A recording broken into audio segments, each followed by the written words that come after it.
Hello students, आप सभी लोग यहाँ हमारे मेन सेंटर में बैठे हैं केयर स्किल्स एकेडमी के नोएडा सेंटर में। आप सभी लोग ने रिसेंटली एक कोर्स अभी पूरा किया है मोबाइल रिपेयरिंग का, और उसके बाद आप लोगों का जॉब प्लेसमेंट भी हो चुका है। कहाँ पे हुआ आप लोग का जॉब प्लेसमेंट? ओके, ये कंपनी आपकी कौन से सेक्टर में है? सेक्टर 63 में कंपनी है, और इसमें आप लोग मोबाइल रिपेयर टेक्नीशियन की तरह काम करेंगे। ठीक है, ये आप सभी लोगों की फर्स्ट जॉब है? ठीक है, फर्स्ट जॉब है तो आप लोगों की पहली सैलरी भी इसी में आएगी सभी की। तो जब हम कोई फर्स्ट जॉब स्टार्ट करते हैं, ये सभी के कैरियर का सबसे इम्पोर्टेंट होता है, क्योंकि हर किसी ने कभी न कभी पहली बार काम किया होगा। जब हम पहली बार काम करने जा रहे होते हैं, वो हमारे लिए बहुत स्पेशल होता है। जैसे कि जब आप लोग पहली सैलरी लेंगे और अपने घर वालों को देंगे, तो वो स्पेशल मोमेंट होता है, आपका जिंदगी भर वो याद रखने वाला है, क्योंकि इसके बाद आप पता नहीं किस लेवल पे काम करें, और बड़े लेवल पे चले जाएंगे।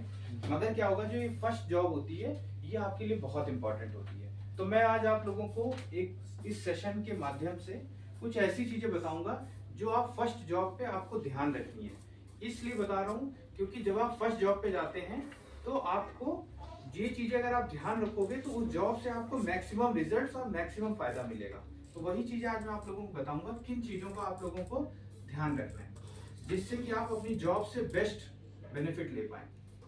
और ये स्पेशल मोमेंट रहेगा, इसको खूब एंजॉय करना है, क्योंकि आप लोग अपना पहला सैलरी उठाने जा रहे हो, और सब लोग को कोशिश करनी है पहली सैलरी अपने घर पे देनी है। ये हमेशा ज्यादातर लोग करते हैं। जिन्होंने इसके बारे में नहीं सोचा है वो लोग भी क्या करें, इसको ध्यान रखें कि आप लोग का यहाँ कुछ खर्चा होगा, हो सकता है आपको दिक्कत आए, मगर पहली सैलरी में से कुछ हिस्सा अपने घर पे आप लोगों को सभी को भेजना होगा, जिससे आपके घर वालों को भी अच्छा लगे। क्योंकि आपने जो भी कोर्स किया, ये सारा कोर्स आपका जो किया है जॉब के लिए किया। अब जॉब आपकी लग चुकी है, आप लोग जॉब अभी एक वीक में शुरू कर दोगे, तो इसलिए चीजें आपको ध्यान रखनी है। अब मैं आपको स्टेप बाय स्टेप कुछ चीजें बताऊंगा जो आपको ध्यान रखनी है, जो आपको कैरियर के प्रोग्रेस में हेल्प करेंगी। ठीक है? ठीक है, सभी लोग इस चीज को ध्यान से सुनेंगे और अपना ध्यान इधर ही रखेंगे। क्या क्या आपको ध्यान रखना होगा जब आप यहाँ पे आएंगे? सबसे पहली चीज, जब भी आप कंपनी में जाएंगे, कंपनी आपको अपने कुछ रूल्स और रेगुलेशंस बताएगी।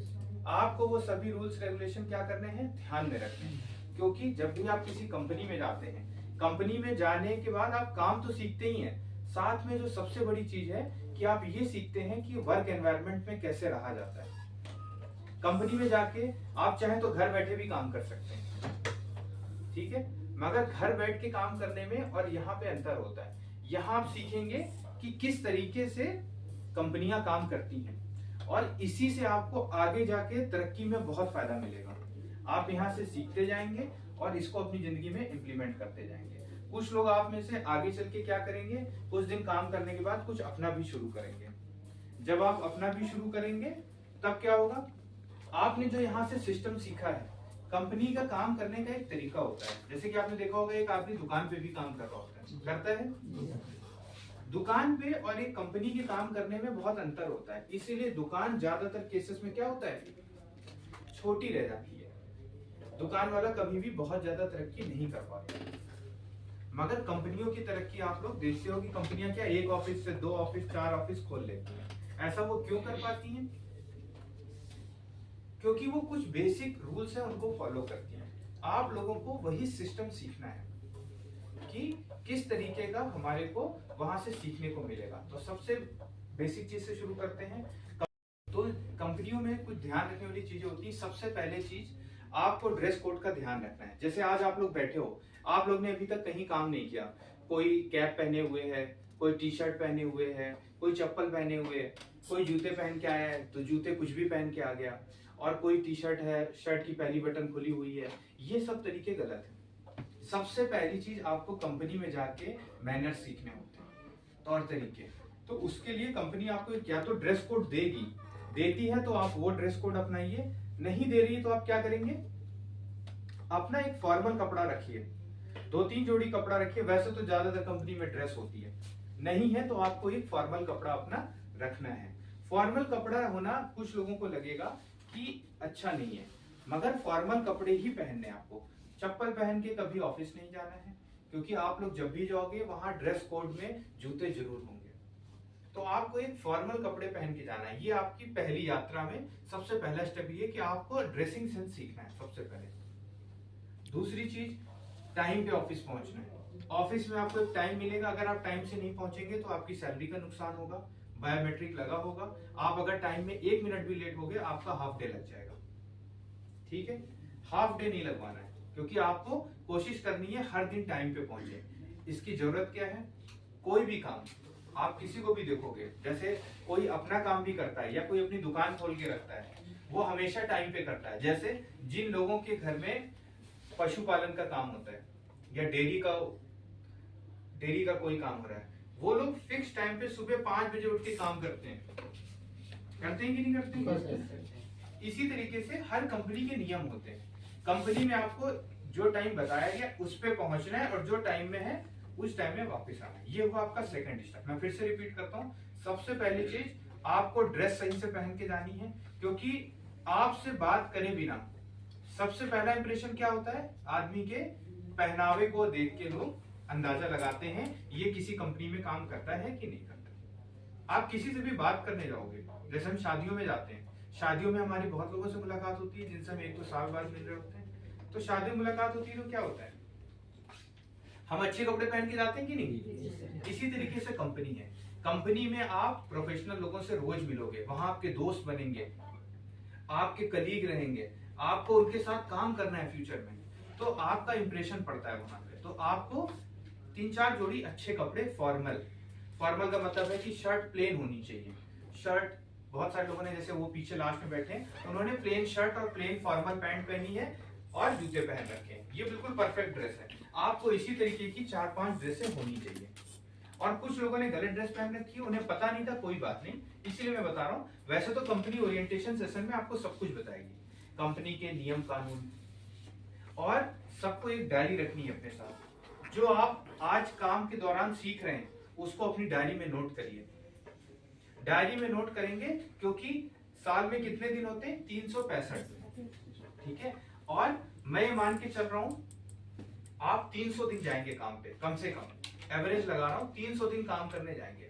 अगर हर दिन आप एक नई चीज सीख रहे हैं, सिर्फ एक चीज, वैसे तो आप 3-4 चीजें सीखोगे प्रतिदिन, अगर आप एक चीज सीख रहे हो तो साल के अंत में आपने कितनी चीजें सीखी हैं? 300 चीजें आपने सीख ली हैं। 300 चीजों को लर्न कर लेना एक साल में एक बहुत बड़ा अचीवमेंट है। आपकी पर्सनैलिटी में इतना बड़ा चेंज आएगा, आपको नहीं पता चलेगा। जब आप अपने गांव वापस जाएंगे, जहां से भी आप लोग आए हैं, जो भी आपका होम टाउन है, जब आप वहां जाएंगे तो लोग कहेंगे अरे बहुत बदलाव आ गया। वो तभी आएगा जब आप यहाँ मेहनत करोगे। आप कंपनी में जाओगे, कंपनी आपसे पूरा काम कराएगी, जितना मैक्सिमम काम हो सकता है कराएगी ना। आपका क्या काम है, कंपनी से जितना सीख सकते हो उतना सीखना है। सीख कब पाओगे, जब पेन और कॉपी से नोट करोगे और हर हफ्ते ध्यान करोगे कि मैंने ये सीखा इस हफ्ते में, और जो गलतियां करोगे उसको भी नोट करोगे, और उन गलतियों को क्या करना है, अपनी जिंदगी में इंप्लीमेंट करना है कि ये गलती मैं दोबारा नहीं करूंगा। आपने 300 चीजें सीख ली तो आप 2-3 साल में बहुत अच्छी तरक्की करोगे। ये सभी लोगों को ध्यान रखना है। सबसे पहली चीज हमने कपड़े के बारे में बात करी, दूसरा टाइम पे जाने की बात करी, तीसरा एक डायरी और पेन की बात करी कि आप क्या सीख रहे हो उसको आपको नोट करना है और गलतियों को दोबारा नहीं करना है। इतनी चीजें सभी को समझ में आई? इसमें अगर किसी को कंफ्यूजन है तो मैं दोबारा रिपीट करूँ, ठीक है? आप लोग ये इतनी चीजें समझ गए, ये तो बिल्कुल बेसिक चीजें हैं। फिर हुई आपके काम से जुड़ी हुई चीजें। आप जब भी काम करने जाते हैं आपको एक्टिव रहना है। जैसे कि अभी हमने थोड़ी देर पहले बात करी तो कुछ लोगों ने बताया कि हम बहुत थके हुए हैं और हम थक गए थे इसलिए हमको आज नींद आ रही है, या हम अपना काम नहीं कर पा रहे। देखो, जब आप कंपनी में काम करते हो, 300 दिन काम करने जाओगे साल में, एवरेज 300 दिन करने जाओगे, तो आप लोगों को क्या लगता है 300 दिन में कम से कम 15 से 20 बार ऐसा जरूर होगा कि आपको कोई काम रात में देर में फंस गया या किसी इमरजेंसी उसमें फंस गए, तो आपको हो सकता है जितना आप रेस्ट करना चाहते हो उतना रेस्ट ना मिले। मगर आप अगर काम में मन लगा रहे हो, अगर आप मन से कोई काम करते हो तो उसमें आपको थकान नहीं होगी। अगर आपको थकान हो रही है इसका मतलब आप क्या कर रहे हो, मेहनत से नहीं कर रहे हो। और देखो किसी भी काम में अगर तरक्की करनी है तो आपको मेहनत से ही आगे बढ़ोगे।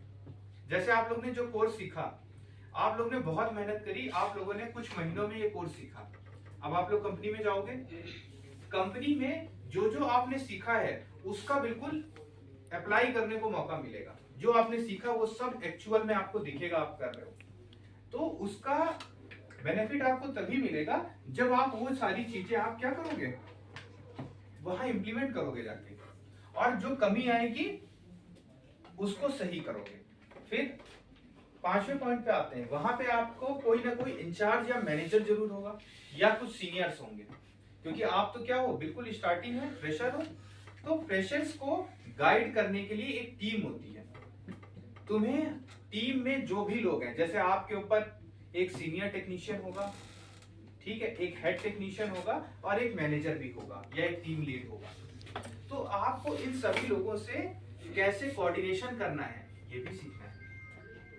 सबसे बड़ा काम यही है कि पूरी टीम के साथ काम करना, क्योंकि आप कंपनी में काम कर रहे हो तो आपका काम किस पे निर्भर करता है, आपकी टीम पे। अगर आपकी टीम में कोई भी सही से काम नहीं कर पा रहा है तो कौन फेल होगा, आपकी टीम, पूरी टीम फेल होगी। मान लो आप बिल्कुल फ्रेशर हो, आप कोई काम गलत करोगे तो पूरी टीम का काम हैम्पर होगा। तो आपको क्या करना है, जितने भी आपके सीनियर्स टीम में हैं जो आपसे इंटरेक्ट करते हैं, आपको क्या करना है, उनसे मैक्सिमम सीखना है। क्यों, किसी के पास 2 साल का एक्सपीरियंस होगा, किसी के पास 4 साल का, किसी के पास 10 साल का एक्सपीरियंस होगा। आपको जो उन्होंने 10 साल में सीखा है वो आप चाहो तो 1 साल में उनसे कॉपी कर सकते हो, सीख सकते हो। तो जब आप वो सारी चीजें सीखेंगे तभी सीख पाएंगे, क्योंकि देखो एक होता है इंसान धक्का खा खा के सीखने वाला। हम स्कूल में पढ़ने क्यों जाते हैं, क्या हम वो चीजें बाहर नहीं सीख सकते हैं, हम बाहर भी सीख सकते हैं, मगर स्कूल में क्या किया जाता है, सारी चीजें एक जगह आपको सिखाई जाती हैं, सारी चीजें आपको एक जगह सिखाई जाती है। तो ये सारी चीजें आपको ध्यान रखनी है। ये हो गया आपका छठा पॉइंट कि आपको अपने सीनियर से सीखते रहना है। और क्या सीखने को मिलेगा, आपको ये भी सीखने को मिलेगा कि डॉक्यूमेंटेशन का क्या महत्व होता है। अभी आप लोग ने जो भी पढ़ाई करी, ग्रेजुएशन तक करी या 12th तक करी, आप लोग ने पढ़ाई में प्रैक्टिकल कभी नहीं देखा कि डॉक्यूमेंट्स का कितना महत्व होता है। जैसे कि एग्जांपल लेते हैं, जैसे सभी ने 10वां और 12वीं की पढ़ाई करी, अगर 12वीं क्लास का डॉक्यूमेंट आपका गलत हो जाए तो आपको बहुत समस्या आती है उसको चेंज कराने में। इसी तरीके से जब आप कंपनी में काम करते हैं तो आपके कुछ नए डॉक्यूमेंट तैयार होंगे, जैसे आपका वर्क एक्सपीरियंस तैयार होगा, आपका अगर पीएफ ईएसआईसी कट रहा होगा तो आपका पीएफ और ईएसआईसी भी बनेगा, प्लस आपका जो इनकम टैक्स होगा उससे जुड़े हुए भी कुछ कागज शुरू होंगे, और यहीं से आपकी फाइनेंस से जुड़ी हुई जर्नी शुरू हो जाएगी। जो भी आपके फाइनेंस डॉक्यूमेंट होते हैं, जैसे कि आप सभी लोग अभी फ्रेशर हो, कभी आप लोग ने काम नहीं किया, तो सरकार या आप बैंक के पास जाओगे कि हमें लोन दे दीजिए, हमें कुछ करना है या कोई जरूरत है या गाड़ी खरीदनी है, तो आपको लोन बैंक देगी? नहीं देगी। क्यों नहीं देगी? जॉब मिल रही है। ठीक है, जैसे कि इन्होंने बताया कि इन्होंने जॉब नहीं किया, मगर उसको अगर हम सही शब्दों में बोले तो उसका ये है कि आपने आपके कोई फाइनेंस से जुड़े हुए कोई भी डॉक्यूमेंट आपके रेडी नहीं है। भाई आपको बैंक लोन इस एवज में देती है कि आप उसको चुकाने की क्षमता रखते हो, उसके लिए उनको कोई प्रूफ चाहिए।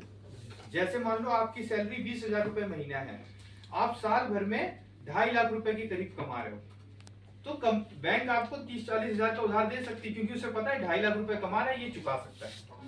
इसीलिए जो फाइनेंस से जुड़े हुए कागज होते हैं, जब आप कंपनी में जाओगे तो ये कागज आपके क्या होने लगेंगे, स्ट्रांग होने लगेंगे, बनने लगेंगे।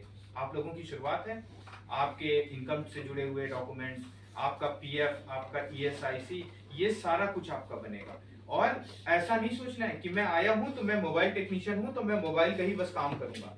अच्छी बात है, आप अपने काम पे ध्यान रखिए, मगर अपने फाइनेंस की भी जानकारी रखनी है कि आपका पीएफ कितना कट रहा है, कभी बीमार होंगे तो आप कहां से अपना मेडिकल इलाज करा सकते हैं, ये सुविधा आपको कंपनी ने दे रखी होगी। ये सारी चीजों का भी आपको ध्यान रखना है।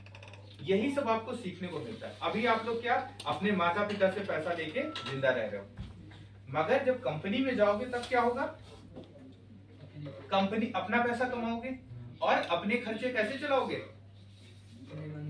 अपने मन से और अपने पैसे से चलाओगे।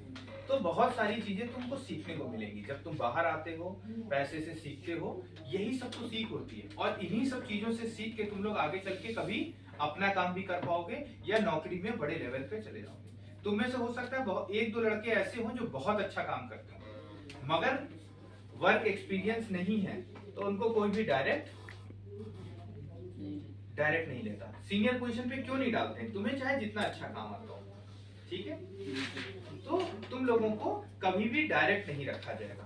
कारण क्या है? क्योंकि तुम लोग वो काम क्या कर पाओगे, हैंडल ही नहीं कर पाओगे। बड़ी पोस्ट के साथ बड़ी जिम्मेदारी, बड़ी जिम्मेदारी के लिए आपको हमें तैयार करना होता है, इसीलिए कंपनी आपको नीचे से ऊपर। अब कोई आप में से ये सोच सकता है कि मान लीजिए ये दो लड़के हैं, ठीक है, एक को अच्छा काम आता है, एक को कम काम आता है। मान लो ये 80% काम जानते हैं और इनके आगे वाले 50% काम जानते हैं, तो उनको ऐसा नहीं सोचना है कि मुझे 80% काम है, शुरुआत सबकी बराबर होगी क्योंकि सभी लोग प्रेशर हैं। मगर प्राइवेट कंपनी की खासियत होती है, तरक्की किसको ज्यादा मिलती है? जो अच्छा काम करता है। अगर जिनको 80% काम आता है वो मन से काम कर रहे हैं, तो वो इनसे जल्दी प्रमोट हो जाएंगे। तो अपने हार्ड वर्क में कभी भी आपको कमी नहीं करनी। शुरुआत सबकी बराबर होती है, मगर कौन कितना ऊपर जाएगा ये किस पे डिपेंड करेगा? आपके मेहनत और स्किल पे। किसी किसी को जो आपने सीखा है उसमें हो सकता है थोड़ी बहुत कमी आपको रह गई हो। मान लो आपने रिपेयरिंग सीखी मोबाइल की, एक दो चीजें एग्जांपल के लेते हैं, हो सकता है आपकी सोल्डरिंग अच्छी ना हो, वो फाइन ना हो या फिनिश्ड ना हो अच्छे से। तो आप लोग जब यहाँ पे काम करोगे, असेंबली लाइन पे काम करोगे या जहां भी काम करोगे, तो वो चीजें आपको अपनी ध्यान रखनी है, मेरी क्या कमी है, और कोशिश करनी है कि वो काम भी करने को मिले आपको। वो कब होगा? जब आप अपनी टीम से अच्छे संबंध बना के रखोगे। तो जो भी आपके मैनेजर्स और बॉस रहेंगे वहां पे, आपकी टीम के जो हेड रहेंगे, उनसे आपको हमेशा क्या रखने हैं? अच्छे संबंध बना के रखने हैं। बातचीत का तरीका सभी को अपना सुधारना है, ये जो है ये आपको ध्यान रखनी है। और इसी तरीके से हम अपना जो है यहाँ पे सेशन आज कंप्लीट करेंगे। और आप लोग को अगर आगे कोई समस्या आती है तो आप लोग यहाँ पे फिर से अपना आके थोड़ी जो हेल्प चाहिए आपको वो ले सकते हैं, ठीक है। ये सेशन हम यहीं पे कंक्लूड करते हैं और आप लोगों की एक नई जर्नी शुरू हो रही है, इसी के लिए सबको शुभकामनाएं।